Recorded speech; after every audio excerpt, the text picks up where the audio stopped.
आता, थोड़ा सा बैक लेकर के चलेंगे। जब ये केस की शुरुआत हुई थी तब लोहार सिंह पटेल भाई हमारे साथ में आकर के इस केस में बहुत मेहनत की है और जो टीम बनाई गई उसमें भी लोगों ने अपनी अपनी जगह पर बहुत मेहनत की। तो भैया ठीक है, ठीक है। दोस्तों, इस जो आज हम लोग इस मुकाम पर पहुंचे हुए हैं कि आपके पास में माननीय राष्ट्रीय पिछड़ा वर्ग आयोग की रिपोर्ट है और आप वो रिपोर्ट इस बात को साबित करती है कि इस 69,000 शिक्षक भर्ती में आरक्षण का घोटाला हुआ है और बहुत बड़े स्तर पर ये घोटाला हुआ है। जो राष्ट्रीय पिछड़ा वर्ग आयोग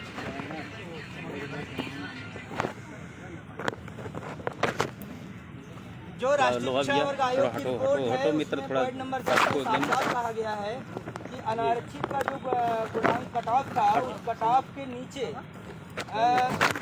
लगभग 15,000 जो कैंडिडेट थे उन कैंडिडेट को ओवरलैप नहीं करने दिया गया। उनका जो कट ऑफ था यूआर के नीचे जो कट ऑफ था जिन बच्चों का ओबीसी के लगभग 15,961 कैंडिडेट ऐसे हैं और ये संख्या हम लोग ऐसे नहीं निकाल पा रहे हैं। इसमें हमारे बहुत से साथी जो यहाँ पर आज नहीं उपस्थित हैं उन लोगों ने डेटा पर मेहनत किया, एक एक बच्चे का डेटा निकाला गया। आज की डेट में मैं बताना चाहूँगा आप लोगों को कि आपके पास में कोई भी ऐसा साक्ष्य नहीं है जिसकी वजह से आपको कहीं भी डिफीट खाना पड़े। पूरा 67,867 लोगों के फार्म, उनके रिजल्ट, उनके डाटा पूरा, चाहे वो राज्य स्तर का डाटा हो चाहे वो 75 जिलों का डाटा हो। जब माननीय राष्ट्रीय पिछड़ा वर्ग आयोग में इस केस की सुनवाई चल रही थी तब सभी जिलों के बीएसएस को बुलाया गया था और उन बीएसएस ने इशू ये था को स्टेट लेवल पर लागू किया गया है, स्टेट कैडर पर या जिले कैडर पर। तो उसी इशू को लेकर के सभी 75 जिलों के बीएसएस को बुलाया गया। वहाँ पर प्रत्येक बीएसए ने ये बात लिख करके एफिडेविट दी कि इस भर्ती में हम लोगों को आरक्षण या सिलेक्शन से कोई मतलब नहीं है। उन लोगों ने अपने अपने जिलों की मदर लिस्टें दी थी जो कि आज भी सारी मदर लिस्टें हम लोगों ने फोटोकॉपी करा के रख लिया है। लगभग 9,000 पेज की पूरे 75 जिलों की मदर लिस्टें भी मौजूद हैं। ये तो हुई एक बात। फाइनली रिपोर्ट आई माननीय राष्ट्रीय पिछड़ा वर्ग आयोग ने कहा, माननीय राष्ट्रीय पिछड़ा वर्ग आयोग में हमारे साथी इस समय यहाँ पे नहीं मौजूद हैं, मनोज भाई, उन्होंने बहुत मेहनत की है और बीच में हम लोगों को ऐसा लगता था जब यहाँ से निकलते थे दिल्ली पैरवी के लिए, वहाँ से आते थे फिर सभी लोग आपस में हिम्मत बना करके जुटते थे, फिर अगले दिन के लिए प्रयास किया जाता था। खैर आज हम लोग इसके बाद में जब रिपोर्ट आ गई, रिपोर्ट आने के बाद लगभग 1.5 महीने तक अधिकारियों ने इस बात को स्वीकार ही नहीं किया, जबकि ये रिपोर्ट 29 अप्रैल को आ गई थी। अधिकारी स्वीकार नहीं कर रहे थे कि ये रिपोर्ट ऑथेंटिक है। फिर से आयोग में रिक्वेस्ट किया गया, वहाँ से 5 जुलाई को दोबारा वही चीज़ें फिर से फॉरवर्ड कराई गई। अब जब आप यहाँ पर जब धरना आंदोलन जब स्टार्ट हुआ, आंदोलन की ही बदौलत 5 जुलाई को शिक्षा मंत्री जी ने अपने आवास पर जब बुलाया, उनके आवास को जब घेराव किया गया तो उन्होंने बुलाया और 4 दिन का समय दिया। दोस्तों, ये इतने झूठे लोग हैं, ये चाहे अधिकारी हो इस समय शिक्षा विभाग के, चाहे मंत्री जी हो, चाहे जो बहुत झूठ बोलते हैं। इन्होंने 4 दिन का समय मांगा 5 जुलाई को, आज 11 अगस्त हो गया है, अभी क्या 4 दिन नहीं बीते इनके। अपर मुख्य सचिव साहब ने अभी बुलाया था, लगभग आज हमें लग रहा है 8वां या 9वां दिन होगा, तो उन्होंने 7 दिन का टाइम दिया था, वो भी झूठ बोल गए। कहने का मतलब हमारा ये है कि आप एक डेट बता दीजिए कि इस डेट को आप हमारे लिए कुछ न्याय कर देंगे, और जब तक न्याय नहीं करेंगे हमारा आंदोलन जैसे जारी था वैसे ही लगातार जारी रहेगा। कहने का मतलब ये है साथियों, आज अभी आप लोगों ने देखा होगा कि 103 साथी जिनके पास में सुप्रीम कोर्ट का ऑर्डर था, सुप्रीम कोर्ट का ऑर्डर होने के बावजूद उनको आंदोलन करना पड़ा और उनके आंदोलन की ही बदौलत आज उनके लिए जियो जारी हो चुका है और उन लोगों को नियुक्ति पत्र मिलने जा रहा है। मुझे और पूरी उम्मीद है कि हम लोगों को न्याय जरूर मिलेगा, क्योंकि इसके लिए पिछले साल 1.5 साल से हम लोगों ने दिन रात नहीं देखा, न जाड़ा गर्मी बरसात कुछ नहीं देखा, बहुत मेहनत की गई है इसके लिए। कोरोना काल में आपके लिए हम जो है इतना सभी लोगों ने संघर्ष किया। सबसे ज़्यादा संघर्ष उन लोगों का है, यानी कि जो आप लोग यहाँ पर बैठे हुए हैं। आंदोलन बहुत ज़रूरी था दोस्तों। आयोग की रिपोर्ट है आपके पास में, कल को कोर्ट का भी आर्डर आ जाएगा, लेकिन जब तक अब ऐसे ये लोग सुनने वाले नहीं है बिना आंदोलन के कि ये लोग इनके कानों में जू तक रेंग जाए। जब हम लोग आज 53वां दिन है हमारे आंदोलन का, आंदोलन करते करते जब 53 दिन हो गए हम लोग, अभी हम लोगों को नहीं पता है कि हमें कब तक आंदोलन करना पड़ेगा। 1 हफ्ते करना पड़ेगा या 15 दिन करना पड़ेगा या 1 महीने करना पड़ेगा, कुछ नहीं पता है। लेकिन इतना संकल्प है, और यहाँ पर जो हमारे साथी बैठे हुए हैं सभी लोगों का ये संकल्प है कि जब तक हम लोगों को न्याय नहीं मिल जाएगा तब तक हम सभी लोग यहाँ पर बैठे रहेंगे, और यहाँ से तभी जाएंगे जब हम लोगों को हमारा अधिकार, हमारे न्याय मिल जाएगा। इसी कड़ी में हमारे साथी बहुत से लोग यहाँ पर जुड़े हुए हैं। मैं लोहा सिंह पटेल को बुलाना चाहूँगा कि वो आए और अब आप लोगों के बीच में अपनी बात रखें। लोहा सिंह पटेल, जाओ तुम नींबू वाली चाय। गला खराब है। सभी साथियों को नमस्कार। अभी सबने आपने देख लिया कि सभी लोग आपका आह्वान कर रहे हैं, तो ये आह्वान जो हो रहा है हम सबकी भलाई के लिए ये लगातार आवाज़ उठाई जा रही है। कोई अपने लिए भी नहीं कि आशीष अपने लिए, या सुमित भाई अपने लिए, या फिरोज भाई अपने लिए, या श्रवण भाई, या विजय भैया, अमरेंद्र भैया, या संतोष भाई जो अपने लिए ये आह्वान कर रहे हैं 5, 6, 10 लोगों के लिए, जो ये सभी के लिए है। क्योंकि आप लोग बोलते हो कि हमारे आरक्षण पे हनन हुआ है, 27%, 21% हमारी सीटें हैं, 15,000, 15,500, लेकिन हम उतने दिखने तो चाहिए। पीड़ित हैं हम, दिखते यहाँ पे जो है 150 लोग हैं जो है। इसलिए अभी तक चलिए पेपर था किसी का, सबका पेपर था। 53 दिन के दौरान हम खुद ही 3 दिन गए, पेपर भी दिए, लेकिन उसके बाद 50 दिन में कोई बहाना नहीं किए कि हम यहाँ लगातार डटे थे।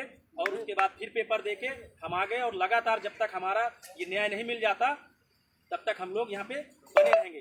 तो अभी कल ही डिसाइड किया गया कि 15 अगस्त को हमको क्या क्या प्लान करना है, क्योंकि 15 अगस्त हमारा जान रहे हैं ये तिरंगा मतलब दिवस के रूप में मनाएंगे हम इसको, और उसी के साथ हमारी जो आरक्षण की आवाज़ है वो और बुलंद होगी। हम यहाँ पे बचपन से ये चीज़ करते चले आ रहे हैं। बीच में थोड़ा गैप हुआ क्योंकि हाई स्कूल तक के बाद, फिर उसके बाद कोई जो है जो पदयात्रा होती है तिरंगे के लिए वो कहीं जो है मतलब नहीं कोई किया होगा, शायद ही, हम तो खुद नहीं किए हैं। हाई स्कूल या 9th तक ही शायद किए थे। तो ये एक बहुत ही सुनहरा अवसर इसी के माध्यम से मिलने जा रहा है। तो आप खुद आइए, ये किसी पीड़ित का ही केवल मामला नहीं है, ये तो आपका मतलब राष्ट्र धर्म हो गया। आप इसके लिए अपने दोस्त को या अपने परिवार को या किसी को भी लेके आ सकते हैं जो है, और इस मुहिम में आप लोग सम्मिलित हो सकते हैं।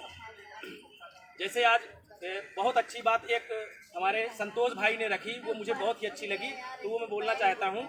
जैसे आपने आयोग की रिपोर्ट पढ़ा, उसमें लोग कहते हैं कि 5,800, क्योंकि सबको डर रहता है, हमको भी, क्योंकि लोअर गुणांक में खुद हूँ तो ऑलरेडी मुझे भी डर लगा रहता है, इसलिए मैं खुद ही हर जगह रहता हूँ। मुझे वरीयता भी दी जाती है, या जो भी लोअर गुणांक का आता है, ऐसा नहीं कि क्योंकि अगर लोअर गुणांक का नहीं जाएगा यानी हर गुणांक के व्यक्ति नहीं रहेंगे तो कहीं ना कहीं ये गलत मैसेज जाएगा कि शायद हमारा मुद्दा यहाँ पे ना उठाया जा रहा हो। ऐसे एससी भाइयों को थोड़ा खतरा लगा रहता है।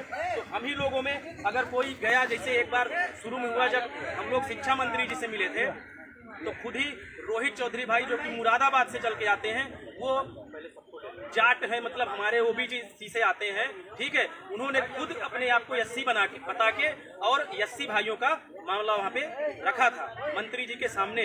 तो ऐसा किसी का मुद्दा छोड़ा नहीं जाता कि किसी का मुद्दा वहाँ पे छोड़ दिया जाता है जब हम लोग जाते हैं।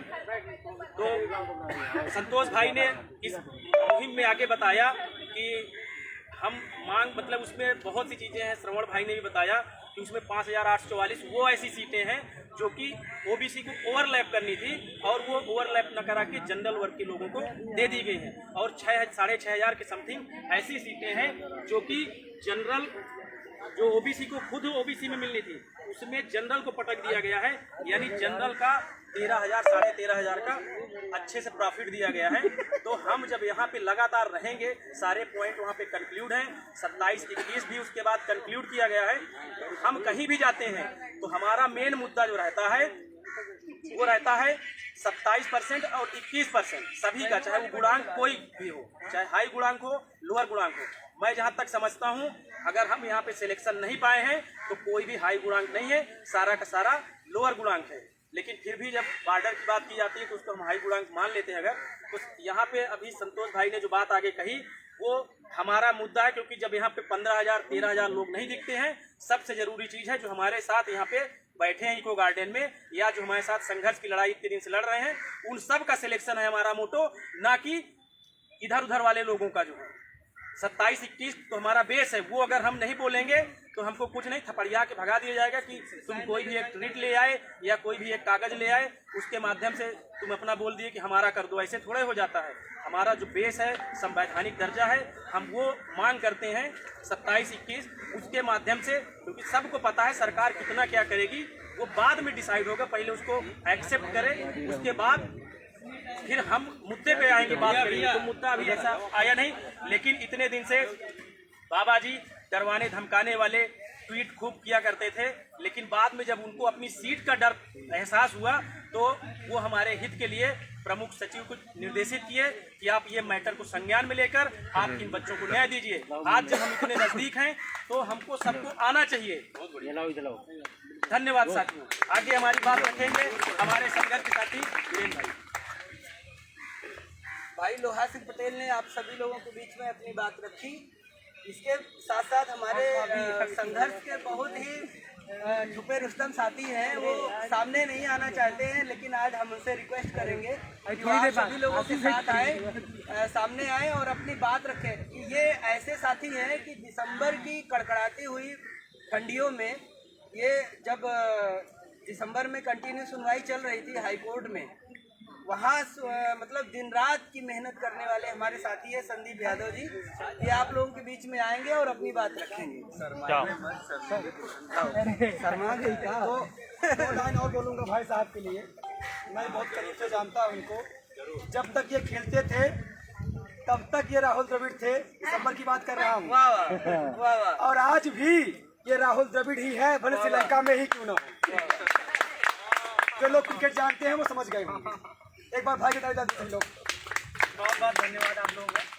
मैं संदीप यादव और सभी लोग जो इस मुहिम से जुड़े हुए हैं उन सभी को मैं बहुत ही जो है नमन करता हूं, क्योंकि ये जो लड़ाई है, जो लड़ाई हम लोग लड़ रहे हैं, ये सिर्फ अपने अधिकार के लिए ही नहीं, आने वाली पीढ़ियों के लिए ये लड़ाई लड़ी जा रही है।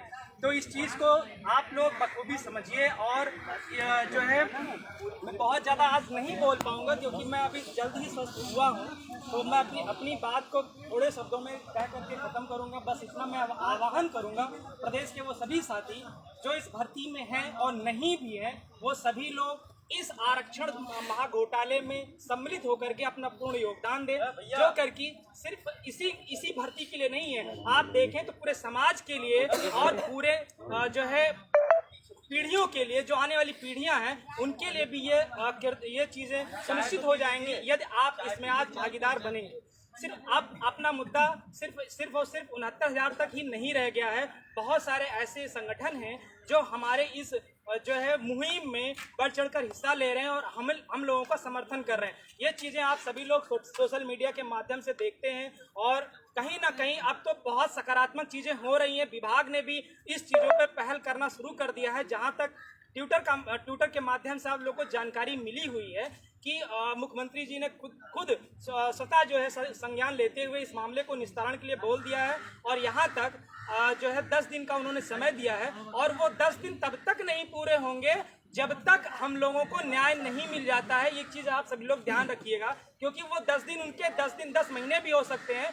इसके लिए ये नहीं है कि आप लोग दिमाग में ये बना ले कि 10 दिन का समय पूरा हो गया है और अभी तक कुछ नहीं हुआ तो अब कुछ नहीं होगा। इन सब चीज़ों से परे होकर के आप लोगों को ये बात दिमाग में बैठा लेना है कि जब तक न्याय नहीं मिल जाता है तब तक हम सभी लोगों को संघर्ष करते रहना है। बस मैं इतना कहूँगा कि आप सभी लोग जो घरों में बैठे हुए हैं, जो भी लोग अभी तक नहीं आ पाए हैं और जो राजनीति करते हैं, मैं देखता हूँ कि जो है इस आरक्षण की लड़ाई में जो धरने में नहीं आते हैं, दुनिया भर की बातें जो है वो अपने सोशल मीडिया के प्लेटफॉर्म पे करते रहते हैं। मैं उनसे सिर्फ इतना कहूँगा, अगर आप इतने ही राजनीतिज्ञ हैं तो आप आकर के इस धरने में बैठिए और अपनी राजनीति अगर करनी है तो वो भी यहाँ कर लीजिए। लेकिन आप फेसबुक के माध्यम से जो लोगों को बरगलाने का काम करते हैं, दुनियादारी बताते हैं, जो है गलत आंकड़े पेश करते हैं, उन सब चीजों से परे होकर के पहले आप आइए और अपने हक की लड़ाई लड़ लीजिए। अन्यथा की स्थिति में आने वाली पीढ़ियां भी आपको कोसेंगी और आप सिर्फ और सिर्फ जो है हमेशा ऐसे बेचैन रहेंगे और कुछ नहीं कर पाएंगे। डबल मत देना मैं बस इसको। इतना कहूंगा कि आप सभी लोग इस धरने में आइए और जुड़िए और इस मुहिम को आगे ले जाइए। और कहीं ना कहीं हम सभी लोग जो बैठे हैं यहाँ पे, जो हमारा साथ दे रहे हैं, मैं उनका आभारी भी हूँ, क्योंकि उन्होंने जो बेड़ा अपने सर पे उठाया है, जो चीजें, जो जिम्मेदारियां अपने कंधों पे ली हैं, उसको उन्होंने बहुत अच्छे से उसका निर्वहन कर रहे हैं। और इन चीजों को आप सभी लोगों को समझने की जरूरत है कि आप आइए और इसमें जुड़िए और हिस्सा बनिए। बहुत बढ़िया, वेरी गुड। हाँ ठीक है, बहुत धन्यवाद संदीप यादव भाई का, जिन्होंने अपनी बातों को आप लोगों के बीच में रखा। इसी कोई नहीं, ये है मैं दोनों सरवण लोग। भाई को बुलाना चाहता हूँ। हमारे बीच में मौजूद हैं सरवण चौरसिया भाई, वो आएंगे और आप लोगों के बीच में अपनी बात रखेंगे। सरवण चौरसिया, आशीष भाई, एक मिनट, किनका? ये थोड़ा यार बहुत दूर बना हुआ है, तो इधर खड़े होकर रहते हैं तो इधर वाला बिल्कुल चलो। बात करने लगते हैं। ये थोड़ा पास में आ जाए, सुनाई तो देते नहीं, ठीक है। डिस्टर्ब हो जाता है। असल में हवा भी नहीं लगती ना, ज्यादा लो खान। हो जाता है। ठीक है, थोड़ा सा पहले जाया करो, तो हवा लग रही है। बात कर लो। ले यार पकड़। काट दो यार। अरे फोन खुला हुआ है। नहीं, हम आ जा रहे हैं, हम बोलेंगे।